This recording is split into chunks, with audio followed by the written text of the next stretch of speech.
আসসালামু আলাইকুম ওরহমতুল্লাহ। বাংলাদেশ জামাত ইসলামের আমির ডক্টর শফিকুর রহমান একটা কথা বলেছেন, জুলাই নাই, আমরা নাই। জুলাই আছে, আমরা আছি। জুলাই আছে, সরকার আছে। জুলাই আছে, বিরোধী দল আছে। জুলাই নাই, কিছুই নাই। জুলাইয়ের বিপক্ষে অবস্থান নিয়ে সরকার পার পাবে না। আমরা দেখেছি জুলাই পরবর্তী যে অন্তর্বর্তী সরকার ইউনূসের মাধ্যমে প্রতিষ্ঠিত হয়েছিল, সেখানে বিএনপি নানা রকমের নোট অফ ডিসেন্ট, নানা রকমের ক্যাচাল দিয়ে কি করেছে, 17 মাস 18 মাস ধরে জিনিসটাকে চালিয়েছে। ঐক্যমতে আসতে পারেনি। সরকার গণভোটের ধারস্থ হয়েছে। গণভোটে বাংলাদেশের 72% ভোটার সংস্কারের পক্ষে অবস্থান নিয়েছে। বাংলাদেশের 54 বছরের ইতিহাসে আমরা দেখেছি বিচার বিভাগকে পৃথকীকরণ করার জন্যে বাংলাদেশ সৃষ্টির পরে থেকেই কিন্তু এই নিয়ে কাজ হয়েছিল। সেই 90-এর পরবর্তীতে 3 দলীয় জোটের যেই ঐক্যমতের একটা আলাপ আলোচনা ছিল, সেটার বেসিস করে বিচার বিভাগকে আলাদা করার একটা চেষ্টা ছিল। আমরা দেখেছি সেটা পরবর্তীতে যেই সরকারই এসেছে তারাই ধামাচাপা দিয়েছে। বিএনপি সরকার 2 মাস হলো ক্ষমতা নিয়েছে। তারা গণভোট, জুলাই সনদ, গণরায় যা যা কিছু বলছে দেশের উন্নয়নের জন্য, দেশের সংস্কারের জন্য, লুটে পুটে খাওয়ার যে সংস্কৃতি চালু আছে সেটা থেকে বেরিয়ে আসার জন্য তারা সেটাকে মূল্যায়ন করছে না। তারা 2/3 মেজরিটি পাওয়ার সুবাদে তারা বাংলাদেশের আপামর জনসাধারণের যে চাওয়াগুলো, সেগুলোকে তারা আবার গলা টিপে হত্যা করছে। এবং এখানে খুব বেশি মুখ্য ভূমিকা পালন করছে যারা বাংলাদেশের প্রেসিডেন্ট ছিল না, সেই শিলং সালাউদ্দিন, বাংলাদেশের স্বরাষ্ট্রমন্ত্রী সালাউদ্দিন আহমেদ, যিনি শিলংয়ে পালিয়েছিলেন। ইন্ডিয়ার শিলং আন্দোলন সংগ্রামে যার কোনো পার্টিসিপেশন ছিল না। আর কে পার্টিসিপেশন মানে গুরুত্বপূর্ণ ভূমিকা আর কে পালন করছেন? সংসদে যিনি আমাদের সংসদ নেতা হিসেবে আছেন, তার কথা কার মুখ দিয়ে প্রকাশিত হয়? সালাউদ্দিন আহমেদের মুখ দিয়ে প্রকাশিত হয়। সুতরাং বাংলাদেশের মানুষের চাওয়ার বিরুদ্ধে গিয়ে দাঁড়িয়েছে যারা বাংলাদেশের জুলাই আন্দোলনে ছিল না, যারা 17 বছরের আন্দোলন সংগ্রামে ছিল না, তারা দেশ ছেড়ে পালিয়েছিল, যারা নানা জায়গাতে নানা সরকারের আমন্ত্রিত অতিথি হিসাবে ছিল, যারা রিফিউজি হিসাবে ছিল, যারা হয়তোবা পাসপোর্ট খুঁজতে গেলে অন্য দেশের পাসপোর্ট ধারণ করে, তারা যারা বাংলাদেশের পক্ষে অবস্থান নিচ্ছে না। সুতরাং এই অবস্থায় জামাতের আমির ডক্টর শফিকুর রহমান যে কথাটা বলেছে, সেই কথাটা বাংলাদেশের আপামর জনসাধারণের কথা। 54 বছরের বাংলাদেশের ছেলে, বুড়ো, ভাই বোন, নানা নানি, দাদা দাদি যারা আছে, সবার চাওয়ার কথা। কিন্তু আমরা দেখেছি যে পরিবারতান্ত্রিক রাজনীতি আছে। শেখ মুজিব কেন্দ্রিক এক পরিবার আছে, জিয়াউর রহমান কেন্দ্রিক আরেক পরিবার আছে। এই পরিবার কেন্দ্রিক রাজনীতির ফলে বাংলাদেশের রাজনৈতিক অঙ্গনে সুস্থ দ্বারা প্রচলিত হয়নি, যার ফলে যেটা হচ্ছে, রাজার ইচ্ছায় রাজ্য, তাল গাছ বট গাছ যেখানে যাকে ইচ্ছা তাকে বসিয়ে দেয়। এখন সংসদে একটা নির্বাক চলচ্চিত্র হচ্ছে, কমেডি হচ্ছে। ইউনূসের 17 মাসে কমেডি হয়েছে, সংস্কার আলাপ দিয়ে, নির্বাচন আলাপ দিয়ে, 32 দফা 31 দফা নানা কিছু দিয়ে।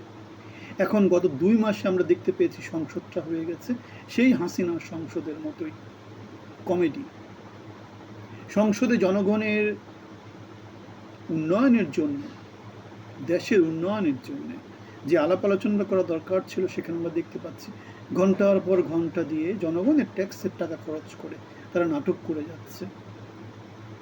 ইউনূসের 17 মাসে আমরা দেখেছি ফরেন সার্ভিস একাডেমিতে 17 মাস ধরে নানা রকমের নাটক সিনেমা হয়ে গেছে। দেশের মানুষের ট্যাক্সের টাকা দেদারসে তারা কি করেছে? নষ্ট করেছে, লুটে পুটে খেয়েছে। এই সালাউদ্দিনই বলেছে সেখানে ভালো ভালো খাবার দাবার হয়, চা। এখন তারা সংসদে কি করছে? কাজের কাজ কিছু করতে পারবে না। এভাবে 2 মাস চালিয়েছে ইউনূস, 17 মাস চালিয়েছে। হয়তো দেখা যাবে এভাবেই আরও 5 বছর চলে যাবে। এখন বাংলাদেশের বিরোধী দল যারা আছে, বাংলাদেশের আপামর জনসাধারণ যারা আছে, তাদের খুব দ্রুত ডিসিশন নেওয়া উচিত। 54 বছরের বাংলাদেশে আমরা দেখেছি এভাবেই একটা দিন যায়, 54 বছর চলে গেছে, একটা দিন যায়, 17 মাস চলে গেছে, হাসিনার একটা দিন যায়, 17 বছর চলে গেছে। বাংলাদেশ পরিবর্তনের কিছুই সূচনা হয়নি। সুতরাং বাংলাদেশের জনগণের কোনো কিছু দেখার নাই কেন? 17 মাস আমরা দেখেছি, আমরা 2 মাস ধরে দেখতেছি। নির্বাচনের আগে হাঁ ভোটের পক্ষে প্রচারণা দিয়ে এখন তারা জুলাই সনদকে অস্বীকার করে, ঐক্যমত কমিশনের সুপারিশগুলোকে অস্বীকার করে, গণভোটের বিপক্ষে, গণরায়ের বিপক্ষে দাঁড়িয়ে তারা নানা রকমের প্রতারণামূলক কেচ্ছা কাহিনী দিচ্ছে। সুতরাং এই অবস্থায় বাংলাদেশের আপামর জনসাধারণের, বাংলাদেশের তরুণ সমাজে যারা জুলাইতে দেশের পক্ষে দাঁড়িয়েছিল, আমাদের সাথে দাঁড়িয়েছিল, একসাথে রাজপথ কাঁপানোর জন্য শপথ নিতে হবে, সংসদে ঢুকে যাওয়ার পরিকল্পনা নিতে হবে। সংসদ সদস্য হিসেবে যারা সংসদে আছে তারা কি ভূমিকা পালন করছে সেটার জবাবদিহি তার আওতায় আনতে হবে। 5 বছরের জন্য আমরা যাদেরকে ভোট দিয়েছি তারা যদি এই সংসদ সদস্যরা হয়, তারা আমাদের পক্ষ হয়ে কথা বলছে না কেন? তারা কাদের পক্ষ হয়ে কথা বলছে? তাদের লাটাই সুতো কোথায় বাঁধা আছে? তাদের লাটাই সুতো কোথায় বাঁধা আছে? তারা কার পুতুল হয়ে কিভাবে ভূমিকা পালন করছে?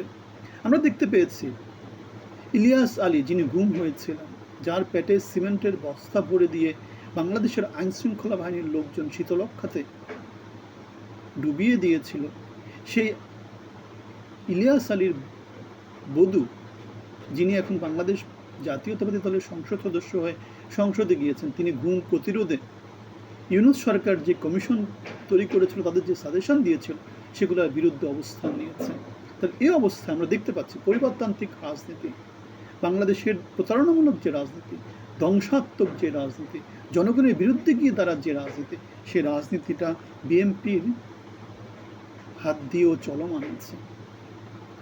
3 দলীয় জোটের যে রূপরেখা 90-তে বাংলাদেশের রাজনৈতিক দলগুলো প্রণয়ন করেছিল, বিএনপি সেটার বিরুদ্ধে দাঁড়িয়েছিল। সেজন্যই তারা তত্ত্বাবধায়ক সরকারের বিরুদ্ধে দাঁড়িয়েছিল। সেজন্যই বাংলাদেশে 96-তে একটা নির্বাচন হয়েছিল 2 সপ্তাহের জন্য। সুতরাং বিএনপির মধ্যে এই যে একটা দূষিত রক্ত আছে, বিএনপি যে বাংলাদেশের জনগণের বিরুদ্ধে গিয়ে সবসময় সব কাজ করে, সেটা আমরা 24-এ দেখতে পাচ্ছি, 24 পরবর্তী সরকারে দেখতে পাচ্ছি, ইউনূস সরকারের আলোচনার মধ্যে দেখতে পেয়েছি। 90 পরবর্তী বাংলাদেশে যেই সরকার প্রতিষ্ঠিত হয়েছিল, তত্ত্বাবধায়ক রূপরেখা 3 দলীয় জোটের ঐক্যমতের ভিত্তিতে প্রণয়ন হয়েছিল, সেটার বিরুদ্ধে গিয়ে দাঁড়ানোর মধ্য দিয়ে দেখেছি 2001 থেকে 2006-তে বাংলাদেশে অপর রাজনীতি, অপশাসন, যার বদলতে বাংলাদেশে 17 বছরের ফ্যাসিজম প্রতিষ্ঠিত হয়েছিল, সেটার মধ্য দিয়ে আমরা দেখতে পেয়েছি। এখন বাংলাদেশের তরুণ সমাজ সবচেয়ে মেজরিটি। এখন আগের মতো সেই বস্তা পচা পত্রপত্রিকার নিউজ দিয়ে বাংলাদেশের মানুষ চলে না, বাতাবি লেবুর বাম্পার ফলন দিয়ে বাংলাদেশের মানুষ চলে না। বাংলাদেশের মানুষ এখন শিক্ষিত হয়েছে, সবার হাতে হাতে এখন সোশ্যাল মিডিয়ার কল্যাণে এখন যে কোনো দেশের যে কোনো ইনফরমেশন এখন বাংলাদেশের জনগণ জানে। সুতরাং এই অবস্থায় হাসিনার সময় 17 বছরে আমরা দেখেছি জেএনজি কীভাবে প্রতিরোধ করছিল, আমরা দেখেছি 1400-2000 ছেলেপেলে কীভাবে বুকে তাজা রক্ত দিয়েছিল। এইবার তারা তো ইন্ডিয়াতে পালিয়ে গিয়েছিল, এখন এদের কী অবস্থা হবে? জেএনজিদের পক্ষ থেকে নেতৃবৃন্দ বলছে এদেরকে যাত্রাবাড়িতে আমাদের যে ফ্লাইওভারটা আছে তার সাথে বেঁধে এদেরকে পিটাতে হবে। আমরা দেখতে পেয়েছি অলরেডি তারা তাদের পরিকল্পনাতে কি করেছে, নতুন ফ্যাসিবাদ, তারা তো ফ্যাসিবাদের দিকেই যাচ্ছে, ফ্যাসিবাদী তন্ত্র থেকে তারা বেরিয়ে আসতে পারছে না, পরিবারতন্ত্র থেকে তারা বেরিয়ে আসতে পারছে না। এবং তার জন্য তারা কি করছে, প্রধানমন্ত্রীর জন্য যে নতুন বাসভবন তৈরি করছে, সেখানে তারা ব্যাংকার বানাচ্ছে, তারা টানেল বানাচ্ছে, যাতে ব্যাংকারে গিয়ে তারা আশ্রয় নিতে পারে, টানেল দিয়ে তারা কি করতে পারে, সেনাবাহিনীর কাছে গিয়ে তারা আশ্রয় প্রার্থনা করতে পারে, সেখান থেকে বিমান দিয়ে পালিয়ে যেতে পারে, এমন একটা অবস্থা আমরা দেখতে পেয়েছি। জেএনজি এর পক্ষ থেকে যারা প্রতিনিধিত্ব করছে, শীর্ষ নেতৃত্ব, বাংলাদেশের আপামর জনসাধারণ গত 1.5 মাস ধরে দেখতে পেয়েছে এদের যে অপরাজনীতি, অপকৌশল, এদের যে প্রতারণা দেখতে পেয়েছে। হেলথ কার্ড, ফ্যামিলি কার্ড দিয়ে দেখতে পেয়েছে, নির্বাচনের মধ্য দিয়ে দেখতে পেয়েছে, মনোনয়নের মধ্য দিয়ে দেখতে পেয়েছে। এখন সংসদে গত 1 মাস ধরে যে কমেডিগুলো হচ্ছে সেই কমেডিগুলোর মধ্য দিয়ে দেখতে পাচ্ছে। সুতরাং এই যে ব্যাংকার, টানেল, নতুন ভবন, সেনাবাহিনী নানা কিছু দিয়ে তো আমরা দেখতে পেয়েছি হাসিনা ইন্ডিয়া থেকে তাদের সিকিউরিটি এনে তার নিরাপত্তা জোরদার করার চেষ্টা করেছিল। সেখানে কি সে সফল হয়েছিল? সফল হয়নি। পত্রপত্রিকার মধ্য দিয়ে বস্তা পচা জিনিসপত্র বাংলাদেশের জনগণকে খাইয়ে হাসিনা কি সফল হয়েছিল, টিকতে পেরেছিল? টিকতে পারেনি। এখন যারা আছে তারা কি টিকতে পারবে? তারাও টিকতে পারবে না। তারাও টিকতে পারবে না। পৃথিবীর ইতিহাস আমাদেরকে সেটাই বলে। এখন তারা এই কাজ কেন করছে? তারা কাজের কাজ কিছু করতে পারবে না। তারা এটা দিয়ে দিন যাচ্ছে, ক্ষণ যাচ্ছে, আলটিমেটলি তাদের ক্ষমতাকে 5 বছর ধরে টানার জন্য লম্বা ষড়যন্ত্র করছে। তারা কাজের কাজ কিছু করছে না, রাজনৈতিক অঙ্গনকে উত্তপ্ত করে রাখছে। এই অবস্থায় সমাজের প্রান্তিক জনগোষ্ঠী যারা আছে, বাংলাদেশের জেনজির পক্ষে যারা আছে, পরিবর্তিত বাংলাদেশের পক্ষে যারা আছে, তাদের কাছে আমার উদাত্ত আহ্বান থাকবে, সোশ্যাল মিডিয়াতে, রাস্তায়, ঘাটে, যেখানে যা আছে প্রতিরোধ তৈরি করতে হবে, প্রতিবাদ করতে হবে। সময় দেওয়া যাবে না। 54 বছরের বাংলাদেশে আমরা দেখেছি কি হয়েছে। একদিন যায় প্রত্যেকটা সরকার আসে, দেশকে কি জানি কি করছে, সোনার বাংলাদেশ তৈরি করে দিচ্ছে, উন্নয়নের নামে সিঙ্গাপুর বানিয়ে দিচ্ছে, হেলথ কার্ড, ফ্যামিলি কার্ড দিয়ে লন্ডন বানিয়ে দিচ্ছে। দিন শেষে হচ্ছে অশ্বডিম্ব পোষণ করে। এখন ইউনূসের 17 মাসে জনগণ যে রায় দিয়েছে, সেই রায়কে তারা কীভাবে প্রতারিত করছে সেটাও আমরা দেখতে পাচ্ছি। সুতরাং এই প্রতারক চক্র, এই ভণ্ড চক্র, এদেরকে লাল কার্ড দেখানো সময় দেওয়ার মতো সময় আমাদের হাতে নাই। জেন জি প্রজন্ম, বাংলাদেশের যে ডেমোগ্রাফিক ডিভিডেন্ড, সেটাই তরুণ প্রজন্মের মধ্য দিয়ে বাংলাদেশ কিছু পেতে পারে। এরা যদি এভাবে 15-20 বছর ধরে থেকে যারা বুড়ো হয়ে যাবে, তখন বাংলাদেশের আর কিছুই থাকবে না। এরা তাদের জীবনটাকে নষ্ট করবে, যৌবনটাকে নষ্ট করবে। বাংলাদেশের যে পরবর্তী প্রজন্ম আসবে, তারাও দুঃখে দুঃখে মারা যাবে। সুতরাং বাংলাদেশের উন্নয়নের পথে যেতে হলে, বাংলাদেশকে অগ্রগতির পথে যেতে হলে, বাংলাদেশকে পরিবর্তনের পথে যেতে হলে আমাদেরকে সময় দেওয়ার মতো সময় আমাদের হাতে আর নাই। 54 বছরের বাংলাদেশে আমরা সেই জিনিসটা দেখেছি। এখন আমার কথা যারা শুনছেন, পরবর্তীতে যারা শুনবেন, তাদের প্রতি আমার উদাত্ত আহ্বান থাকবে, আমি কোথায় কি ভুল বলেছি সেটা যদি মন্তব্যতে জানাতেন, অথবা এদেরকে আমরা কেন সময় দিব, কি কারণে সময় দেব, এরা এদের যোগ্যতার কি পরিচয় দিতে পেরেছে। এরা সব মিলে ঝুলে চক্রই তো। আমরা দেখতে পেয়েছি আন্দোলন ভ্রমণ পার্থ, তারপরে ববি হাজ্জাজ, তারপরে ইকবাল হাসান মাহমুদ টুকু, আমরা দেখতে পেয়েছি এরা হচ্ছে মিলে ঝুলে একই চক্র।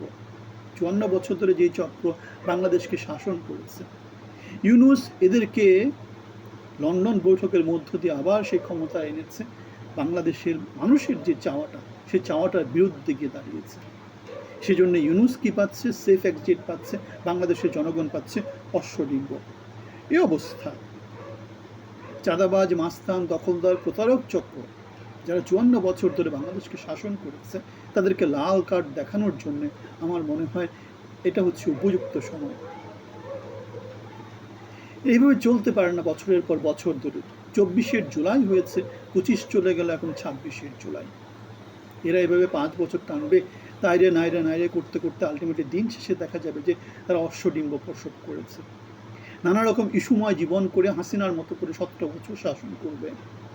আওয়ামী লীগকে নিষিদ্ধ খেলার চেষ্টা করছে এরা। এদিকে আমাদের স্পিকার শিরিন শারমিন চৌধুরীকে তারা আবার মুক্তি দিয়েছে, নতুন একটা দল তৈরি করবে তারা। নানা রকমের রাজনীতি করে যাচ্ছে, জনগণের জন্য রাজনীতি করছে না, ক্ষমতা লম্বা করার অপচেষ্টা করে যাচ্ছে, কিন্তু জনগণকে প্রাধান্য দিচ্ছে না, জনগণের ভয়েসকে তারা প্রাধান্য দিচ্ছে না। আমরা দেখতে পেয়েছি আমিনুল ইসলাম বুলবুলকে তারা কীভাবে চেয়ার থেকে তুলে দিয়েছে। সে আমিনুল ইসলাম বুলবুল এখন আইসিসিতে ডেভেলপমেন্ট কমিটির চেয়ারম্যান হয়েছে এশিয়ার। আমরা দেখেছি বাংলাদেশের কিডনি রোগের জন্য যে সিকাডি হাসপাতালটা আছে, সেখানে যুবদলের লোকজন কীভাবে চাঁদা করেছে। র্যাব বলেছে 5 লক্ষ টাকা চাঁদা দাবি করেছিল। এখন সেখানে গিয়ে আবার যুবদলের নেতৃবৃন্দ মুন্না ফুন্না কে আছে, তারা বলছে এমন কিছু হয়নি, সে লোক বিএনপির যুবদলের কর্মী বা কেউ না। সুতরাং এই অবস্থায় আমরা দেখতে পেয়েছি 17 বছরের বালুরটাকের ইতিহাস, 17 বছরের ঈদের পরে আন্দোলন, আমরা সেই চক্রের মধ্য দিয়ে যেতে চাই না। আমরা দেখেছি কীভাবে 30 দিনে আমরা 17 বছরের আন্দোলনকে শেষ করেছিলাম। বাংলাদেশের জনগণ, দেশটা বাংলাদেশের জনগণের। সুতরাং বাংলাদেশের জনগণ চাইলে আমরা আবার সেই জুলাইয়ের মতো করে জেগে উঠতে পারি, পরিবর্তনের সূচনা করতে পারি, নতুন বাংলাদেশ গড়ার স্বপ্ন দেখতে পারি। প্রতিবন্ধী লোকজন, পলাতক লোকজনদেরকে দিয়ে সরকার পরিচালনা করা মানে নিজের পায়ে নিজে কুড়াল মারা, আমরা সেটা দেখতে পেয়েছি। 17 মাস ধরে ইউনূসের আলোচনায় তারা কি করেছে, নানা রকমের প্রতারণা দিয়েছে, নোট অফ ডিসেন্ট দিয়েছে, নানাভাবে তাইরে নাইরে করে তারা নির্বাচন আদায় করে নিয়েছে। এখন নির্বাচন আদায় করার পরে তারা জুলাই সনদের বিরুদ্ধে দাঁড়িয়েছে, গণভোটের বিরুদ্ধে দাঁড়িয়েছে, জনমানুষের চাহিদার বিরুদ্ধে দাঁড়িয়েছে।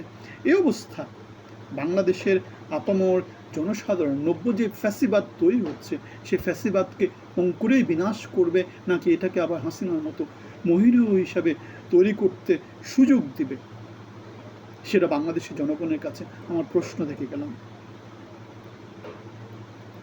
যেখানে মানুষের চাওয়াই সবচেয়ে বড় সংবিধান, যেখানে মানুষের চাওয়াই সবচেয়ে বড় গণতন্ত্র, যেখানে গণভোটই হচ্ছে গণতন্ত্র, যেখানে ভোটের মাধ্য দিয়ে গণতন্ত্র প্রতিষ্ঠিত হয়, সেখানে গণভোটের মধ্য দিয়ে জনগণের চাওয়াটা প্রতিষ্ঠিত হয়েছে।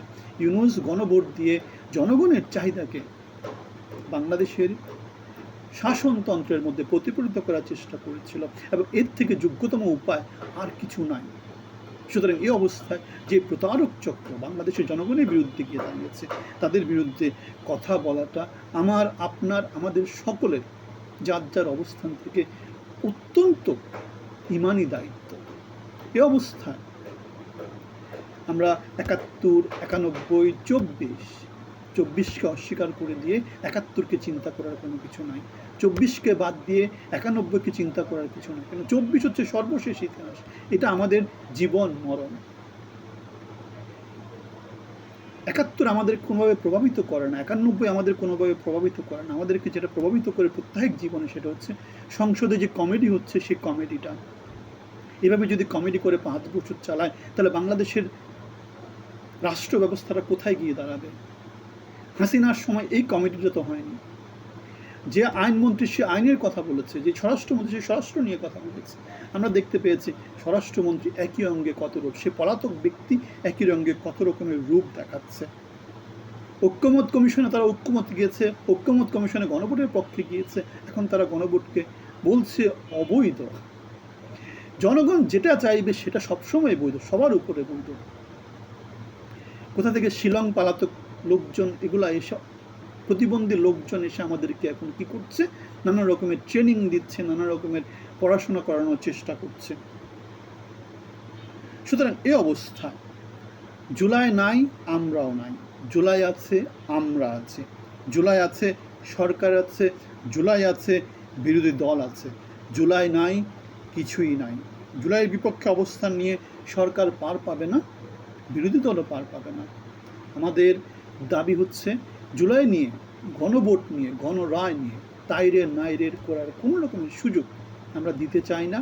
আমরা চাই অতি সত্ত্বর রাজপথ, সংসদ, যেখানে যা কিছু আছে সেখানে আন্দোলন তৈরি করা। আপনি, আমি, আমাদের যার যার অবস্থান থেকে জুলাইয়ের পক্ষে, গণভোটের পক্ষে, বাংলাদেশের পক্ষে, আমার পক্ষে, আপনার পক্ষে কথা বলা, প্রতারক চক্রের বিরুদ্ধে দাঁড়ানো, প্রতারক চক্রের যারা যারা আছে তাদেরকে, তাদের বয়স যাতে কোথাও না যেতে পারে সেই ব্যবস্থাটা করা,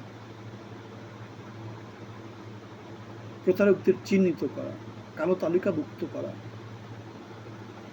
এদেরকে নেতৃস্থানীয় পজিশন থেকে নামিয়ে দেওয়া, দল থেকে বহিষ্কার করা। আমরা চাই শিলং সালাউদ্দিন, যারা যারা আছে, যারা যারা গণভোট, জুলাই সনদ এগুলোর বিপক্ষে কথা বলছে, যারা বাংলাদেশের বিপক্ষে অবস্থান নিচ্ছে, তাদেরকে বাংলাদেশের রাজনীতি থেকে নাই করে দেওয়া। বাংলাদেশ জনগণের হয়ে উঠুক, আমার হোক, আপনার হোক, আমাদের হয়ে উঠুক, বাংলাদেশিদের হয়ে উঠুক। আমার, আপনার, আমাদের সবার জন্য অনেক অনেক শুভকামনা। ভালো থাকবেন। আসসালামু আলাইকুম।